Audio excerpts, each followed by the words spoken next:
एक आदमी को हमने देखा, रिक्शे वाले सुना, रिक्शा सब खड़ा, जी जी साहब रेल स्टेशन जाओगे? हाँ साहब जाएंगे। तो जाओ, फिर क्यों खड़े हो यहां? महाराज 2 आदमी एक साइकिल रिक्शा पे बैठे 1.5 घंटे तक, और उतरे तब उसे अठन्नी दे दी। वो बोला बाबूजी कम है। तो क्या बोले? कम है, हैं? अपना मकान लिख दे, तुम्हारे नाम जमीन लिख दे, कम है। दूसरा क्या कहते? अरे ये छोटे लोग, इनके मुंह मत लगो, चलो। और वो क्या कर, अठन्नी लेना कि नहीं? तुम नहीं, वापस दे दे मुझे। बेचारा चुप होकर रह गया, क्या करे। पर ऐसी परिस्थिति में भगवान राम केवट को आदेश नहीं देते कि नाव लाओ, केवट से नाव मांगते हैं। मानो श्रमिक के श्रम का सही मूल्यांकन भगवान ने किया कि नाव पर तो तुम्हारा अधिकार है, तुम अगर चाहो तो हमें पार उतार सकते हो, हम नाव मांग रहे। केवट ने सुना तो आंखों में आंसू आ गए, हृदय भाव से भर गया, क्योंकि उस बेचारे ने तो जिंदगी भर आदेश का स्वर सुना था, पर कोई नाव पहली बार मांग रहा था, और नाव मांगते देखकर उसके मन में निश्चय हो गया कि ये नर रूप में नारायण है। जो श्रमिक के श्रम का इतना सही मूल्यांकन कर सके, वे तो भगवान ही हो सकते हैं। कहा ही तुम्हारा मरम मैं जान गया। भगवान कहते नाव इधर लाओ, केवट उधर ले गया। भगवान ने कहा इधर ले आओ, नहीं लाऊंगा, मैं जानता हूं आपके बारे में अच्छी तरह। अब भगवान को तो हंसी लगी, लक्ष्मण जी को बड़ा बुरा लगा। श्री जानकी जी भी चुप। अच्छा बोलो, राम जी की जगह दूसरा कोई होता तो बड़ा दुखी होता कि आज ऐसे दिन भी आ गए, केवट नाव नहीं ला रहा है। दूसरा कोई होता तो ये सोचता कोई बात नहीं, दिन खराब है, समय की बात है, अच्छे दिन आने दो, सबसे पहले तुम्ही को देखेंगे। पर भगवान हंस रहे, बेहसे करुणायन। गम को सहने में भी कुदरत ने मजा रखा है। एक कवि ने कहा कि दिल दे तो इस मिजाज का परवरदिगार दे, जो रंज की भी घड़ियां खुशी से गुजार दे। भगवान मुस्कुरा रहे हैं, केवट नाव के लिए मना कर रहा। एक महात्मा से किसी ने कहा कि हम बहुत परेशान रहते हैं और परेशानी से मुक्त होने का उपाय बताओ। महात्मा बोले शान से परे हो जाओ, परेशान रहोगे ही नहीं। ये परेशान तो शान ही किए, हमें मना कर दिया, हमको हमको हमको, और हमारे लिए हम ही परेशान किए हैं। भगवान मुस्कुरा रहे हैं। और केवट क्या कर, हम आपके बारे में अच्छी तरह जानते हैं। ये जानना तो वैसे हुआ, एक अध्यापक ने अपने विद्यार्थी से कहा कि तुम्हारे पिताजी 5,000 रुपए हमसे उधार लें 3 रुपए प्रति सैकड़ा ब्याज की दर से, तो 6 महीने बाद कितना लौटाएंगे, हिसाब लगाकर बताओ। सो विद्यार्थी बोला सर 1 नया पैसा नहीं। तो अध्यापक ने कान पकड़ के तमाचा लगाया, बोले क्यों रे, तू हिसाब नहीं जानता, गणित नहीं जानता? विद्यार्थी बोला सर मैं तो हिसाब गणित जानता हूं, पर आप मेरे बाप को नहीं जानते, उसने जिसका लिया है दिया है आज तक, जो आपका ही देगा। अब कोई ऐसे कहे कि हम आपके बारे में अच्छी तरह जानते हैं, तो यही लगे कि ऐसा क्या हुआ जो ये जानता है। पर राम जी मुस्कुरा रहे हैं बेहसे, और श्री लक्ष्मण जी जानकी जी की ओर देखकर मुस्कुराते हैं कि तुम भी मुस्कुराओ, काहे को ऐसे उदास क्यों हो। भगवान ने लक्ष्मण जी से कहा कि लक्ष्मण, ऐसा विचित्र भक्त देखा जिसे मैं बुलाऊं और ना आवे। लक्ष्मण जी तो मौके की तलाश में थे, खींच रहे थे। लक्ष्मण जी ने कहा कि प्रभु आपके जितने भक्त होते सब ऐसे ही होते, जो आपका कहना न माने वही आपके भक्त। भगवान ने कहा यही विचित्र भक्त है, दूसरा कौन? का दूसरे सुमंत जी। सुमंत जी रथ में बैठे, ये नाव में बैठा। सुमंत जी को भेजते हो कि अयोध्या जाओ, और केवट को बुलाते हो कि नाव लेकर आओ। तो जिसे भेजते हो वो जाता नहीं, और जिसे बुलाते हो वो आता नहीं है। न ये कहना माने न वो कहना माने। और लक्ष्मण जी के इस व्यंग पर जानकी माता भी मुस्कुराई, राम जी को भी हंसी आई। पर राम जी ने कहा, लक्ष्मण, किसी दुकानदार का सगुन सवेरे सवेरे बिगड़ जाए, उधार मांगने वाला आ जाए, तो बेचारा क्या सोचता है कि कहां से कहां तुम सवेरे सवेरे आ गए, अब दिन भर उधारी का ही सामना करना पड़ेगा, सगुन बिगड़ गया। तो भगवान श्री राम जी ने कहा कि लक्ष्मण, इसी तरह मेरी यात्रा का सगुन बिगड़ गया। जब मैं चला तो वनवास केवल मेरे लिए हुआ था। 14 वर्ष राम वनवासी। लक्ष्मण तुम्हारा भी वनवास नहीं था, श्री सीता जी का भी वनवास नहीं था। तो मैंने तुम दोनों को मना किया कि नहीं कि हमारे साथ वन मत चलो? दोनों बोले हाँ किया तो था। राम जी बोले तो फिर आप दोनों ने हमारा कहना माना?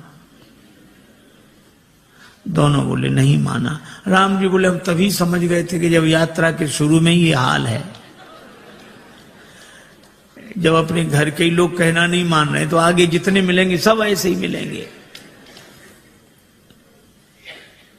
पर भगवान ने कहा कि श्री लक्ष्मण और श्री जानकी जी से कि आप दोनों ने कहना इसलिए नहीं माना क्योंकि मेरे प्रति प्रेम है, प्रेम के कारण कहना नहीं माना। तो मुझे लगता है कि केवट भी प्रेमी ही होगा, वो भी कहना नहीं मान रहा है। लक्ष्मण जी ने कहा इसमें प्रेम तो दिख नहीं रहा है। भगवान ने कहा केवट के जीवन में प्रेम का दर्शन है, प्रेम का प्रदर्शन नहीं है। जैसे हम लोगों का होता है, जो मिले उसी से, अरे आप तो हमें प्राणों से अधिक प्रिय हो। सच कह रहे हैं, प्राणों से अधिक प्रिय। और एक से ही नहीं कहेंगे, दूसरे से कहेंगे थोड़ी देर बाद फिर, अरे भैया प्राणों से ज्यादा प्रिय हो। दिन में 10-20 से कह देते प्राणों से अधिक प्रिय हो। ये तो भगवान की बड़ी कृपा है कि प्राण ये सुनकर नाराज नहीं होते। नहीं कहीं प्राण नाराज हो जाए कि हमसे ज्यादा प्रिय है तो इन्हीं को रखो, अब हम जा रहे हैं, कोई नहीं कहेगा। केवट के जीवन में प्रेम का दर्शन है। लक्ष्मण जी ने कहा कि महाराज इसका प्रेम तो आप ही समझो। अच्छा केवट क्या सोच रहा है? केवट जान गया है कि आप भगवान हैं, पर केवट कहता है कि आपको कोई रोक नहीं सका। जनकपुर वाले जनकपुर में नहीं रोक सके, आप अयोध्या आ गए। अयोध्या वाले अयोध्या में नहीं रोक सके, आप श्रृंगवेरपुर आ गए। और श्रृंगवेरपुर के राजा श्रृंगवेरपुर में नहीं रोक सके, आप गंगा जी किनारे आ गए। और अगर मैं भी आपको नाव में बिठाकर पार कर दूंगा तो फिर मेरी भी क्या हिम्मत जो मैं आपको रोक लूं। तो उपाय यही अच्छा है, न नाव लाऊंगा न पार करूंगा, अपने आप रुके रहोगे। कहा ही तुम्हारा मर्म नहीं जाना।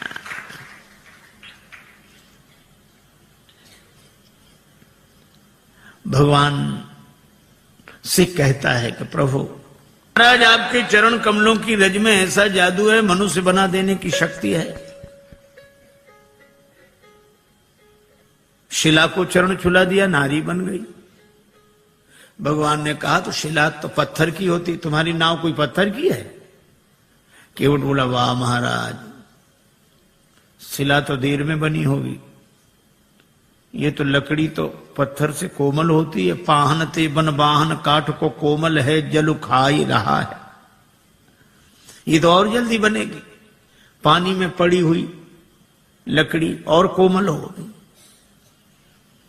भगवान ने कहा क्या उपाय क्या है, क्या चाहते हो? केवट बोला हम क्या चाहते हैं, आप पार जाना चाहते हो कि नहीं? भगवान बोले हमें तो जानी। तो फिर ये कहो आप चाहते हो पार जाना?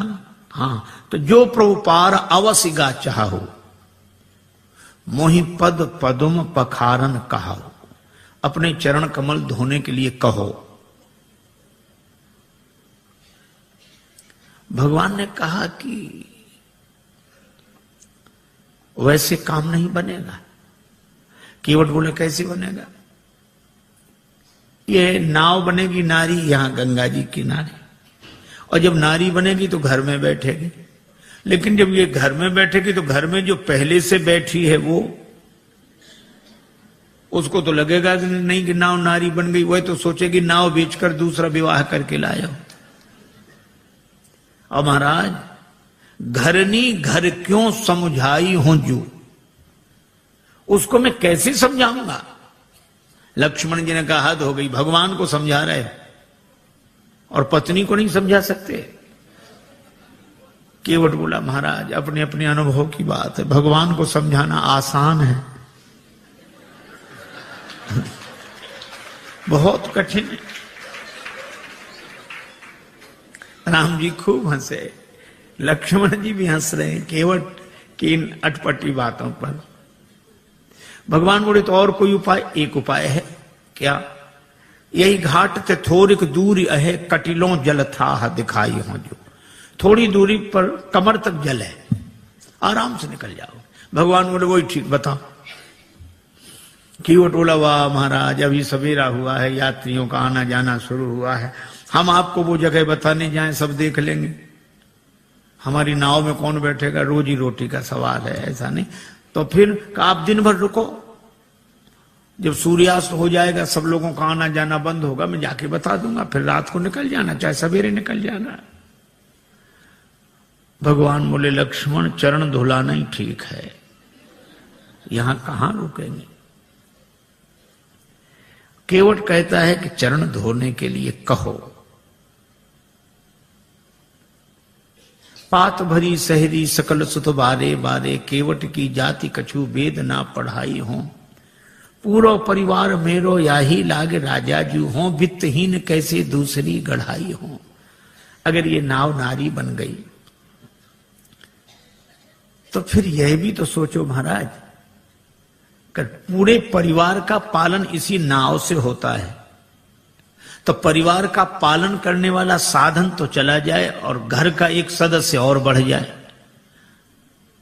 महाराज कृपा करो आप तो।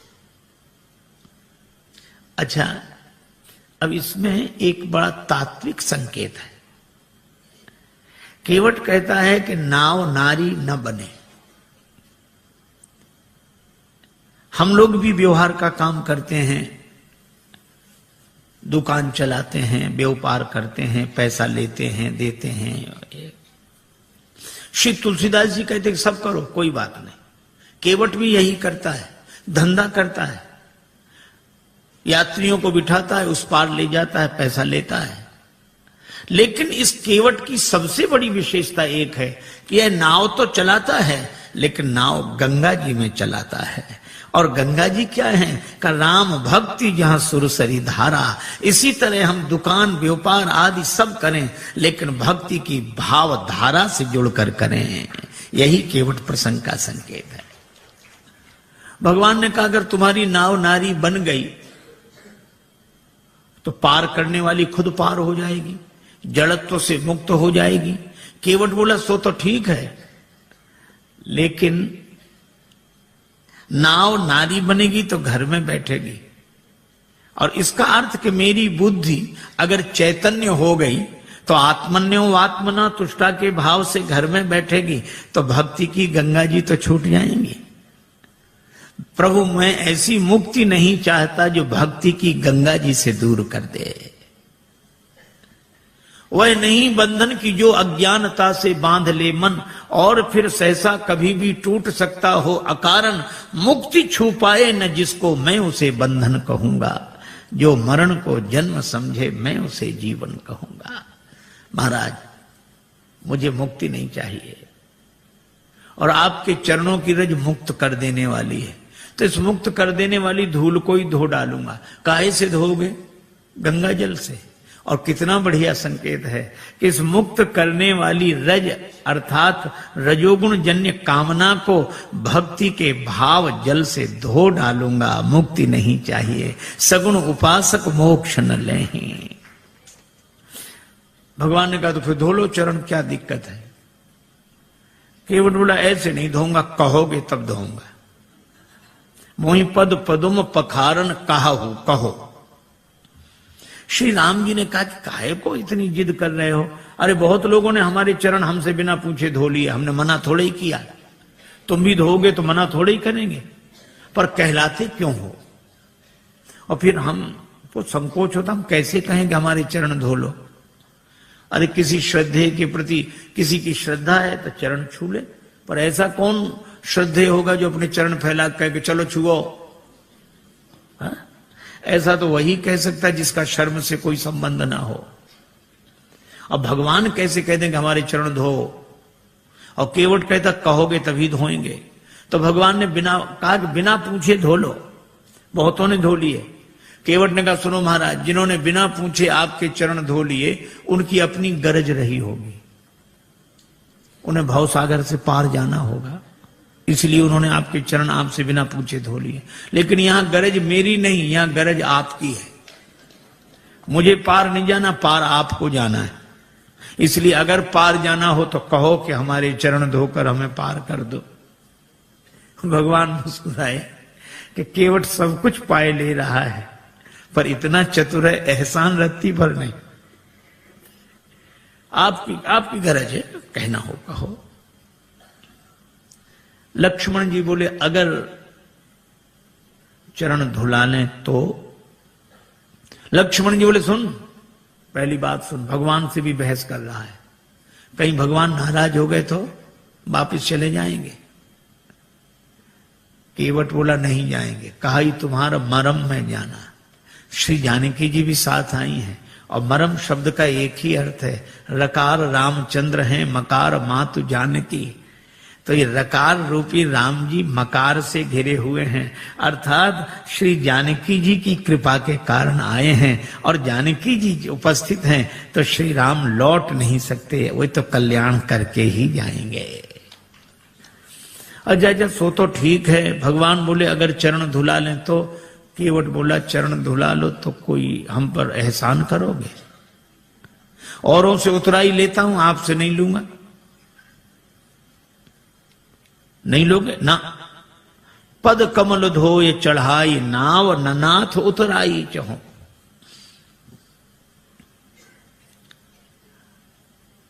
केवट का बेटा खड़ा था, बोले पिताजी ठहरो ठहरो ठहरो, इन्हें नाव में बिठाना ही मत।